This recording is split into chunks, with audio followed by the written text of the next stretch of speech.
खबर बलिया से सामने आ रही है। यूपी के बलिया जिले में हीट वेव को लेकर जिला आपदा प्रबंधन प्राधिकरण द्वारा एडवाइजरी जारी की गई है। सीएमओ बलिया ने कहा कि इस वर्ष हीट वेव से बचाव के लिए अधिक प्रभावी तरीके से काम किया जाएगा। लू का असर दोपहर 12 बजे से लेकर 3 बजे तक रहेगा और इसी दौरान लोगों को चक्कर आ सकते हैं और बेहोशी की स्थिति उत्पन्न हो सकती है। ऐसे में हीट वेव से प्रभावित होने वाले व्यक्तियों को तुरंत नजदीकी अस्पताल में इलाज के लिए भेजने की सलाह दी गई है और अस्पतालों में कोल्ड आइस पैक रखा जाएगा, जिसका उपयोग लू से पीड़ित मरीजों पर किया जाएगा। इसके अलावा ठंडे पानी का इस्तेमाल भी किया जाएगा।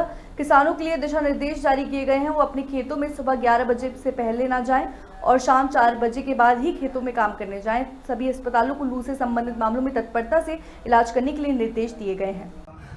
एक अलग तरह से गाइडलाइन भी जारी होती है और यह स्थिति पीछे भी हुई है कि यहाँ मृत्यु दर काफ़ी रही है हीट वेव से लेकर। तो इस साल हीट वेव पर स्वास्थ्य विभाग किस तरह से अलर्ट मोड में है, हम ये जानने का प्रयास करें। इस साल जैसे पहले था उसी तरह इस साल भी किया जाएगा, लेकिन उसको और मतलब कि ज़्यादा प्रभावी तरीके से लागू करने की कोशिश की जाएगी। हीट वेव से बचाव के लिए सबसे बड़ी चीज़ है जागरूकता। लोग जागरूक रहें कि हीट वेव का असर लगभग 12 बजे से लेकर के 3 बजे के बीच में जो धूप में निकल जाए उनको बहुत ज़्यादा लू लगने की चांस रहता है और टेम्परेचर, बॉडी टेम्परेचर से 3-4 चला गया उसके बाद स्थिति बिगड़ने लगती है। लोगों को चक्कर आने लगता है। सबसे पहले चक्कर आता है, फिर धीरे धीरे लोग बेहोश होने लगते हैं।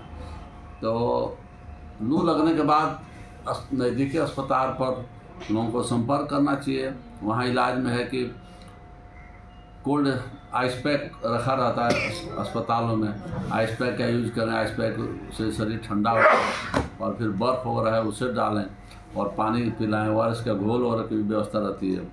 तो इसके बचाव सबसे बड़ी चीज़ है। अगर लू लग गया तो अस्पताल पर पहुँचे, वहाँ पर वायरस घोल और कोल्ड आइस पैक वगैरह की व्यवस्था रहती है।